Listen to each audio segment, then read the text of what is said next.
Bonjour à toutes et à tous, c'est Hamel, j'espère que vous allez bien, j'espère que vous avez apprécié la vidéo d'hier. Aujourd'hui, c'est une vidéo particulière, un jour particulier, le jour de la libération pour le peuple américain. Donald Trump prendra la parole 20 h, heure française, tout à l'heure.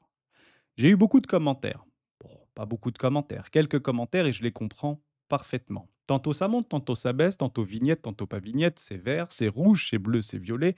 Est-ce que Hermès, pour une fois, tu pourrais te positionner de façon cohérente et essayer de nous donner une visibilité sur ce que tu fais, sur ce que tu penses sur les 6 prochains mois par rapport au bull run que tu nous as promis qui semble ne pas arriver?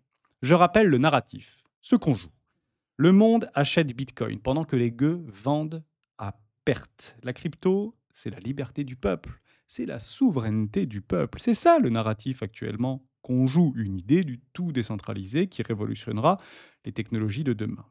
Je cite, la blockchain n'est pas une révolution technologique, mais une technologie au service d'une révolution. Qui a dit ça? Vous pouvez le retrouver sur différentes chaînes YouTube. Il est francophone, il s'appelle Jacques Favier. Je l'ai un petit peu reformulé et j'englobe la blockchain. Lui travaille plutôt sur des hypothèses de bitcoiner. Vous avez compris un petit peu ce qu'on jouait, mais on est toujours polarisé. Soit on se retrouve dans 6 mois à 230 000 dollars, soit on se retrouvera à ce niveau-là, soit beaucoup plus bas si on joue réellement la récession. Et tout porte à croire que le marché se positionne pour jouer une récession imaginaire, jusqu'à preuve du contraire. Et pourquoi? Puisqu'on va repartir un petit peu dans le passé, je vais vous expliquer ce que je suis en train de jouer et comment j'envisage l'avenir dans les 6 prochains mois. C'est la raison pour laquelle, et vous le savez, j'ai 30% de cash à ma disposition que je peux réinvestir dès maintenant sur les marchés cryptographiques. J'ai décidé d'en réinvestir rapidement 10%. Et je vais utiliser 10% de ma réserve trading, qui correspond à 20% de mon capital d'investissement, pour pouvoir le réinvestir sur du swing court terme, puisque moi, ce que je joue, ça se passe dans 6 mois. Donc, c'est du trading à partir de maintenant.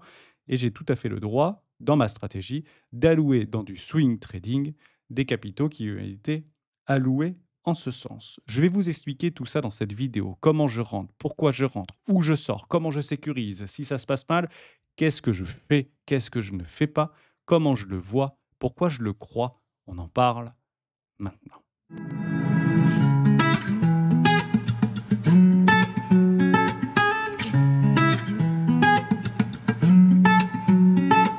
Juste avant de commencer, je vous invite toujours à rejoindre le Discord des rois du marché. Vous trouverez le lien dans la description. À l'intérieur, une documentation qui s'appelle la stratégie des 4 euros. On va l'utiliser dans cette vidéo dès aujourd'hui. Elle est 18 pages à lire, très facile à appréhender, à s'approprier. C'est 18 pages. N'hésitez pas à la télécharger, disponible dans l'onglet documentation sur le Discord et sur le site lesroisdubitcoin.com.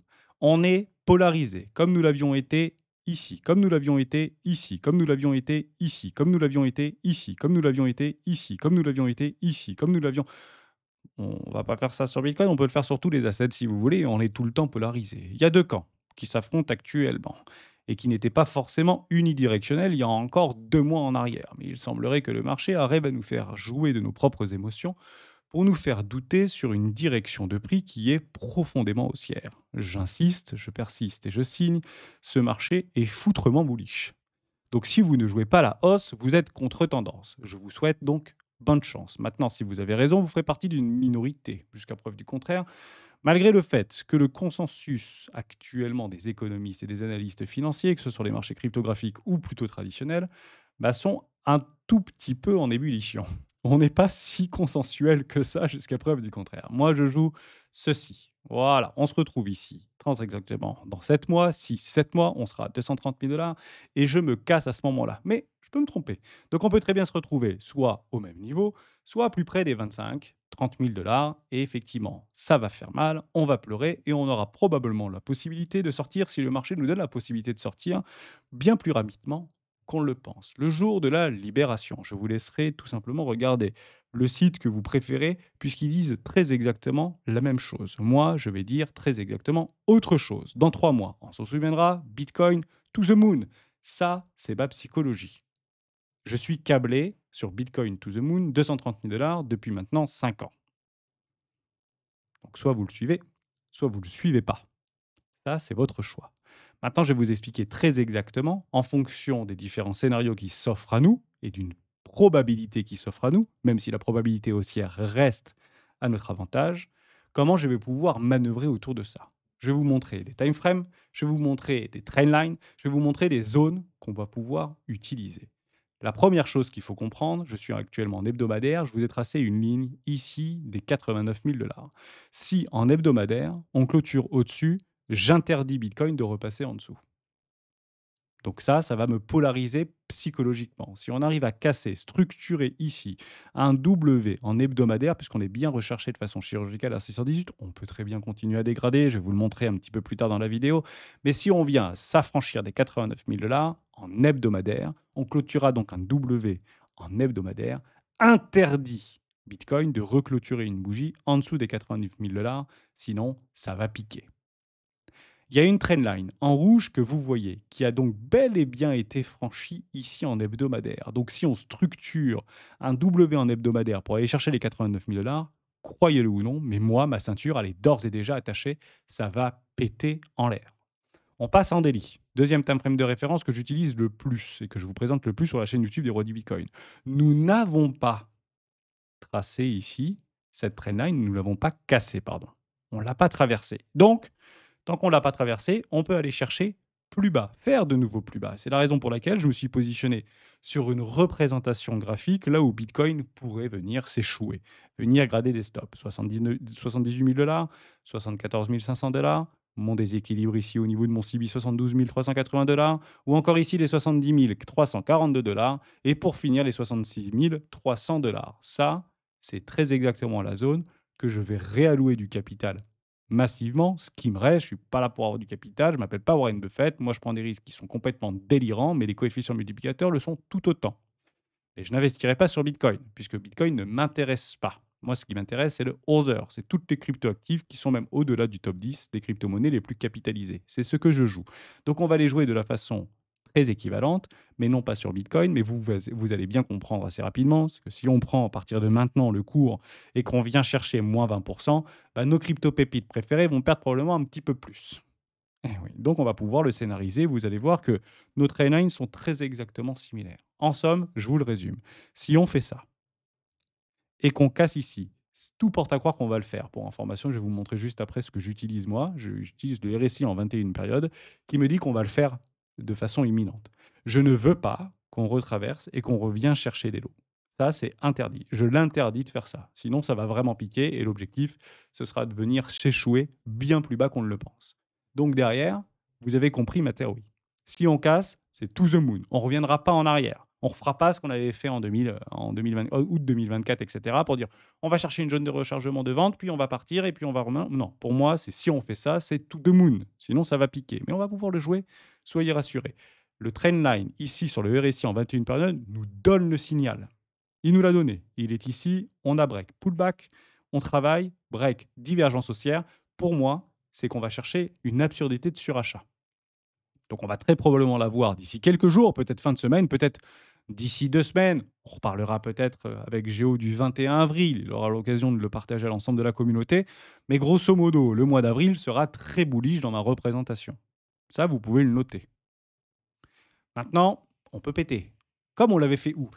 Comme on l'avait fait très exactement ici. Mais vous comprenez bien que ici, très exactement, on n'était pas dans la même configuration, puisque si j'ai ma trend qui se trouve là, on ne l'avait pas du tout cassé. Jusqu'à preuve du contraire, on était parti chercher cette trend. Et la trend que vous voyez ici, sur une fractalité très récente, on peut reproduire exactement la même. Nous sommes ici.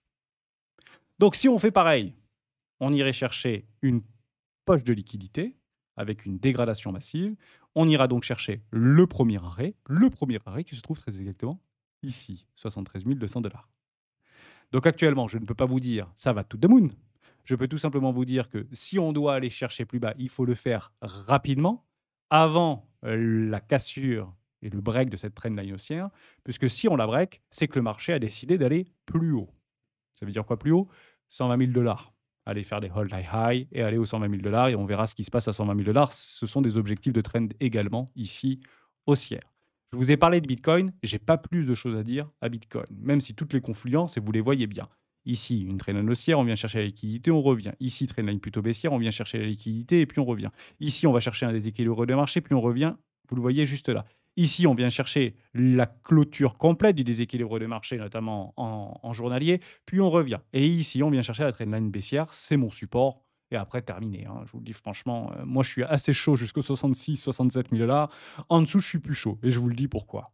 Puisque si vous regardez du côté des ETF au comptant Bitcoin, actuellement, les plus véloces, si vous regardez très bien, et ça vous pouvez le faire, vous faites ce petit travail, je ne vais pas le faire avec vous aujourd'hui, mais vous prenez Fidelity, bah, grosso modo, ils sont en gain de près de 50%, puisque si vous prenez l'intégralité des inflows par rapport au prix de Bitcoin à l'instant T, qui correspond très exactement à, je redescends tout en bas parce que là c'est toute la charte, hein, vous avez toute la charte, hein, ici, all data, ça fait très exactement 11 milliards 393 000 dollars. 11 milliards 393 000. Vous allez directement le corréler sur le site de Fidelity par rapport à son ETF et vous regardez quelle est la valeur nominale de ses actions. Et vous allez voir que c'est fortement décorrélé. Je peux faire exactement la même chose avec BlackRock. BlackRock, je sais très exactement que actuellement, les détenteurs de BlackRock, c'est grosso modo 71 200 dollars à l'heure où je vous parle. Donc le prix moyen de BlackRock, c'est 71 000 dollars en termes de flux inflow et de sa valorisation par rapport à Hibit, son ETF. Pourquoi je dis ça? Puisque ici, vous voyez 39 milliards 960 000 dollars et sur son Hibit, vous voyez 48 milliards 800 millions de dollars. Eh oui. Donc, actuellement, l'ensemble des personnes en moyenne, d'accord, hein, qui ont acheté le premier ETF, la première action Bitcoin IBIT et le dernier à avoir acheté le Bitcoin IBIT, c'était pas plus tard qu'hier, avec un inflow de 15 millions de dollars, en moyenne, les gens qui ont acheté des ETF sont en gain de 20%. Voilà, 19,6% très exactement. Et vous comprenez bien que si on commence à s'affranchir de ces 70 000 dollars et qu'on vient chercher les 69, 68 000 dollars, on commencerait à arriver sur un seuil psychologique désastreux par rapport aux détenteurs des ETF. Ça veut dire que plus de la moitié des détenteurs d'ETF seraient en perte en réalité. Et là, on peut franchement paniquer. C'est la raison pour laquelle c'est le dernier rempart. Donc si je vous parle d'un dernier rempart, c'est pas le mien. Ça, c'est le dernier rempart de BlackRock. Après, il a perdu son pari. Parce qu'il mettra plus de la moitié des détenteurs de Bitcoin à l'amende. Et là, on pourrait éventuellement sortir une baguette magique pour dire est-ce que BlackRock laisserait faire ceci? J'en sais rien, mais il sera bien obligé de réagir jusqu'à preuve du contraire, quelle que soit la macroéconomie. Maintenant qu'on a ça, on va regarder du côté de Other. Je ne vais pas reprendre toutes mes crypto-monnaies un par un, ça ne m'intéresse pas. Vous allez regarder d'un point de vue macro. Ici, j'ai exactement le même profil. 5 points d'entrée. J'ai déjà commencé depuis fin de semaine dernière à réallouer du capital, notamment sur Ethereum, sur des points clés que j'avais visés, notamment sur de la marge. Et oui. Derrière, vous avez ici, aux alentours des 200 billions de dollars, donc 200 milliards de dollars, réinvestissement. Puis ici, 180 milliards de dollars. Puis ici, 153 milliards de dollars. Et puis ici, 130 milliards de dollars. C'est là où tout mon capital que j'ai décidé de réallouer, qui correspond à peu près à 20% de mon capital global, seront réalloués jusqu'aux 130 000 dollars. Je ne dis pas qu'on va y aller. Je dis que c'est très exactement ce que je vais faire. OK? Donc, si Bitcoin perd à peu près 20% à l'heure où je vous parle, grosso modo, l'ensemble de nos cryptoactifs en perdront 40. C'est quand même assez fou, mais il y a exactement un ratio de 1 pour 2. Bitcoin perd 1, ma crypto perd 2. Je l'accepte, c'est comme ça. Mais quand Bitcoin prend 1, ma crypto prend 3. C'est ça, le risque-récompense. Et je vous le prouve. Ici, vous avez bien compris que tout l'argent que je mets sur ce foutu marché, je suis prêt à le perdre. Pourquoi? Parce que le risque est décorrélé par rapport à la récompense. Mais c'est de façon complètement folle. Donc, je mets ici un trade. En fonction de là où je suis, eh ben, je vais le baisser. Hein, d'accord. Si j'arrive à choper tous mes trades ici, je vais pouvoir baisser mon prix moyen. Je vous parle de ça puisque actuellement, je suis à break-even. Je dois être en perte de 4% sur mon capital global avec les TP que j'ai pris tout au long de l'année 2023 et 2024. Donc, à mon avis, je suis. Voilà. Si on prend exactement 220 trillions de dollars, on peut partir du principe que je suis à break-even. Donc, dès que je ralloue du capital, je vais baisser tout doucement mon prix moyen. Et vous comprenez bien ici que mon objectif cible, si Bitcoin va chercher les 230 000 dollars, mon ratio des 2 trillions de dollars devrait se passer. Après, je ne connais pas l'avenir. Peut-être qu'il n'y aura pas de bull run ou de all season comme on veut l'avoir. Mais je joue mon narratif. La crypto, c'est la souveraineté, c'est la liberté. Bitcoin, c'est dans les mains des institutionnels. Donc si on ne joue pas ce narratif, alors on ne joue pas les cryptos. On joue Bitcoin si vous voulez. Moi, j'ai décidé de jouer les crypto-monnaies, puisqu'ils ont toujours, cycliquement parlant, surperformé Bitcoin, alors qu'ici, à 62% de dominance Bitcoin par rapport aux autres cryptos, vendre mes altcoins pour acheter du Bitcoin, c'est de la folie. D'un point de vue rationnel, technique, je parle. C'est de la folie pure. Donc je serais plutôt en train, d'ores et déjà, si j'avais encore beaucoup de Bitcoin, vendre des Bitcoins pour acheter des crypto-monnaies. C'est ça le move qu'il faut faire, d'un point de vue rationnel. Et là, vous êtes en dehors du consensus, en dehors de ce qu'on voit sur les graphiques. Donc on va chercher les minorités. Si je fais ça, j'ai bien un risque-récompense de x10, en réalité de 1 pour 10, pardon, pas x10, 1 pour 10. Est-ce qu'aujourd'hui, si vous avez 10 000 balles, que vous avez posées sur vos petites crypto-pépites préférées, et que la promesse derrière, sur un cycle dans les 6 prochains mois, en swing violent, d'un retournement tendanciel ou d'une continuation tendancielle violente pour aller chercher 100 000 dollars, est-ce que vous êtes prêt à perdre les 10 000? Et je m'interroge là-dessus. Est-ce que vous êtes, oui ou pas, prêt à perdre 10 000 dollars? Et vous pouvez faire la même chose avec 100 000 ou avec 1 million de dollars. Sans être constaté que certains le font, jusqu'à preuve du contraire. Ma question, c'est de savoir si vous êtes prêt à les perdre. Moi, je suis prêt à les perdre. Combien de temps je suis prêt à le tenir si je suis prêt à les perdre? Avant de me désolidariser de ce marché. Puisque si, en fait, à un moment donné, je ne vais pas rester pendant 50 ans sur ce marché s'il ne m'offre pas pleine satisfaction, bien que tout porte à croire qu'il le fasse. J'attendrai jusqu'à août 2029. Donc, je me bloquerai mon capital d'investissement jusqu'à août 2029. Donc, je ne réinvestirai plus au sein de mes allocations jusqu'à août 2029 si finalement je ne venais à être invalidé. Ça veut dire quoi invalidé? Bah, ça veut dire qu'on va en dessous de ce que je viens de vous positionner, 130 milliards de dollars. Bear market, tout simplement. Ça, c'est très exactement ce que je vais faire. Je vous invite, si je ne suis pas trop à côté de la plaque, si Bitcoin nous offre la possibilité, nos cryptoactifs nous donnent la possibilité d'aller chercher une zone de rechargement de vente logique sur une trendline haussière, bon sang, prenez des profits. Si vous n'avez pas les 110%, et ici je les aurai largement, hein, si vous n'avez pas vos 110%, prenez peut-être 20% de profit, peut-être 25% de profit, peut-être 15% de profit. Bref, prenez quelques profits. Surtout si aujourd'hui, émotionnellement, vous ne tenez pas, vous tenez plus. Prenez des profits. Puisque Bitcoin nous a souvent proposé de sortir pour pouvoir éventuellement repartir dans un bear market. Pourquoi je dis ça? Puisqu'actuellement, la grande partie du consensus est plutôt baissière. Ce sentiment est baissier. La capitulation est palpable. Donc si on nous offre la possibilité d'aller racler du short, il faudra prendre cette petite porte de sortie. Pas forcément tout vendre, mais en tout cas soulager des positions. Je le ferai, personnellement, sur des cryptoactifs qui aujourd'hui ne m'ont pas proposé pleine satisfaction. Je parle ici d'Atom, par exemple, je parle ici de TIA, par exemple, où j'ai réinvesti plus récemment, sur des magnifiques zones. Mais tout porte à croire que j'aurai largement de quoi prendre un 110% d'ici là. Atom a déjà repris plus de 30% depuis son point bas. Je pense qu'on pourra très allègrement aller chercher des 110% sur des cryptoactifs qui ne nous l'ont pas proposé. Ça, je l'exhorte. Sortez à ce moment-là une partie de vos positions. Et ensuite, on prend un Morito et on ira chercher potentiellement les 2 trillions de dollars si tout le monde s'est trompé et finalement il y aura bien un bull run. Bah oui, si tout le monde est d'accord pour un bull run, ça ne marchera pas. Si plus personne n'est d'accord pour un bull run, ça risque de marcher. Et je parle bien ici de risque. Et de ce risque, on va chercher la récompense. Maintenant qu'on a ça, on va parler du jour de la libération pour très exactement revenir dans le passé de ce qui s'était très exactement passé.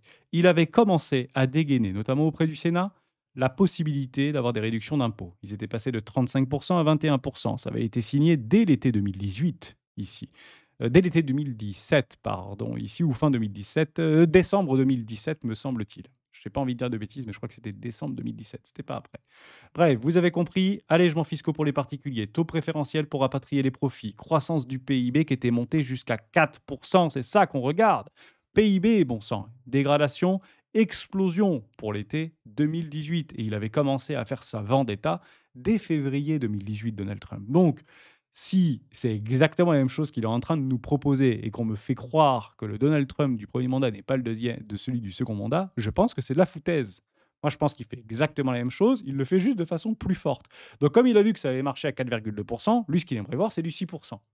Donc, je vous laisse juste imaginer si d'ici l'été, le PIB américain est à 5,50. Vous venez me la chercher, la récession, je vous le dis, moi. Et c'est très exactement ce pourquoi il est en train de faire tout ça. Mais il y avait donc une contrepartie. La possibilité de rapatrier notamment des liquidités extrêmement massives du côté d'Apple, du côté de Microsoft, du côté de Facebook, Meta, Cisco, Hewlett-Packard, IBM, etc. Pourquoi? Parce que ça coûtait beaucoup trop cher de rapatrier la trésorerie internationale aux États-Unis. 35% de taxes. Et ces 35% de taxes, il l'a diminué à 15%. Encore en vigueur aujourd'hui, pour information. Attention, on parle de vigueur. Partez du principe que les allègements fiscaux pour les particuliers sont censés s'arrêter pour fin d'année 2025. Et oui, pour l'instant, il n'y a pas de nouveau accord ou il n'y a pas de nouvelle proposition de loi ou décret qui explique, ou en tout cas qui donne les contours. Ils sont en train de travailler dessus au Sénat, hein, attention, hein, je ne dis pas qu'il y a personne qui bosse dessus, ça va arriver, il y a quelque chose qui va sortir, encore faut-il que ce soit voté. Il a logiquement la chambre haute et la chambre basse, ça devrait quand même bien se passer. Mais ça a tout simplement permis, ce rachat et ces rapatriements de trésorerie, je reviens par rapport aux entreprises, près de 1000 milliards de dollars en 2018. Apple avait racheté pour 200 milliards d'actions à ce moment-là précisément. Mais ce que je vous dis ici n'existe pas encore, puisqu'il l'a fait à l'envers cette fois-ci. Il tape d'abord très fort, pas le temps de rigoler, puis ensuite il va faire de l'allègement. Pourquoi il doit faire ça? Puisqu'il y a eu un problème par rapport à ce qui s'était passé lors du premier mandat en 2017 de Donald Trump. Et oui, ce sont les taux.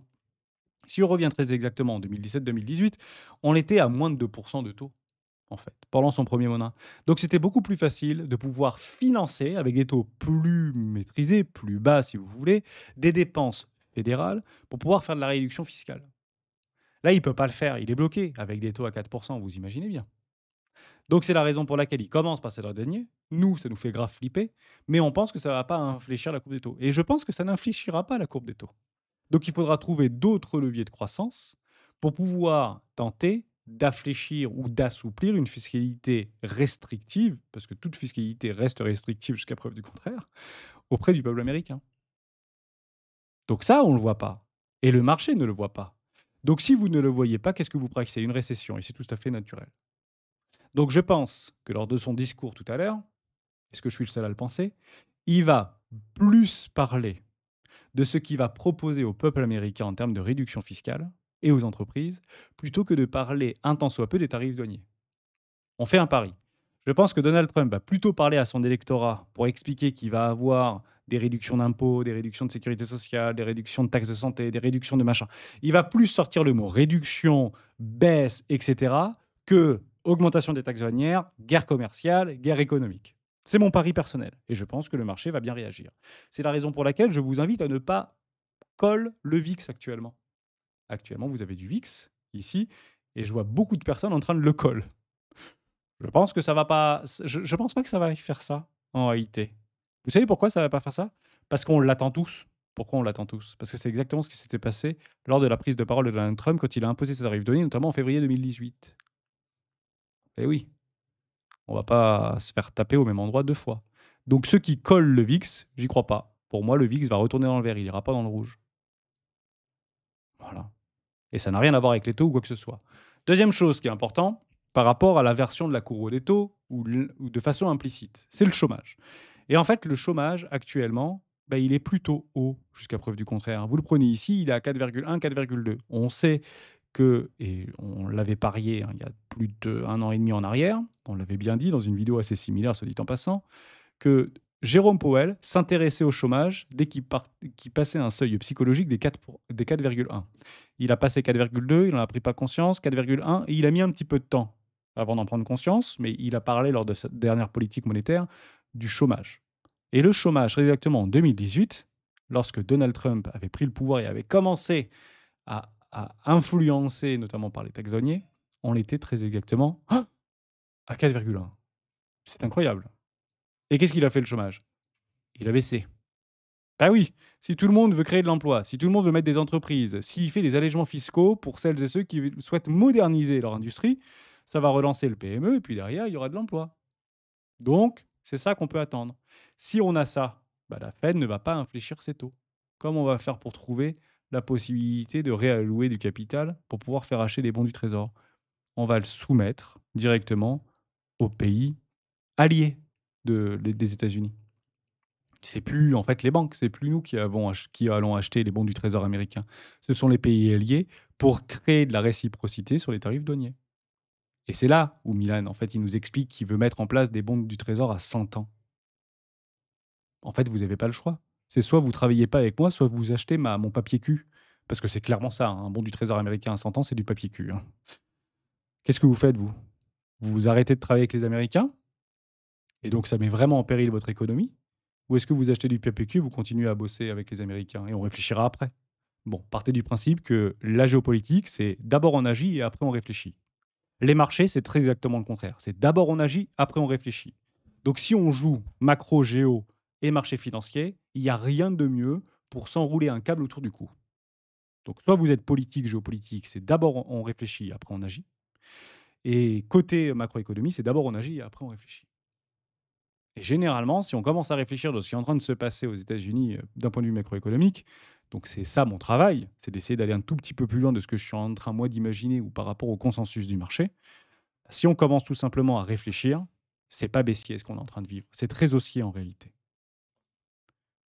Pourquoi ici, non, je vous en parlerai pas. Je pense que j'ai dit suffisamment de choses, ça fait quand même assez longtemps qu'on est en train d'en parler, mais je pouvais vous faire une thèse et antithèse sur tout ce qui est en train de se passer. Je préfère le résumer. Pour moi, c'est bullish. Voilà. J'espère que je vous ai aidé. J'ai pas plus de choses à dire sur cette vidéo. J'ai regardé quelques indicateurs techniques qui m'alertent absolument pas sur du court terme. Vous savez maintenant très exactement ce que j'attends du marché, ce que je joue de marché, comment je vais réallouer sur ce marché, quels sont les trends que je veux voir céder ou pas céder, voire réintégrer ou pas réintégrer, quels sont les indicateurs, et je vous en ai montré un aujourd'hui, c'est le RSI en 21 périodes. Franchement, il n'y a pas mieux si vous voulez jouer l'un des indicateurs le plus utilisé par les institutionnels. Et actuellement, en daily, il me donne un signal. Maintenant, s'il veut aller me racler les stops, il y a aucun problème avec ça. En revanche, je finis là-dessus. Si on venait à clôturer une bougie en hebdomadaire à 89 000 $, c'est pour aller to the moon. Et c'est là notre porte de sortie, d'accord? Parce qu'on aurait potentiellement l'épaule tête-épaule inversée. On irait chercher une trendline haussière ici. Et c'est là, très exactement, qu'il faudra sortir. Ça ne veut pas dire qu'il nous lance la porte de sortie. Ça veut dire qu'ici, il faudra agir. Que vous soyez boule, bear, à droite, à gauche, prenez des profits si aujourd'hui, psychologiquement, vous n'arrivez pas à continuer à ne pas vous lever sans regarder le bitcoin ou le cours de vos crypto-monnaies dès que vous vous levez le matin.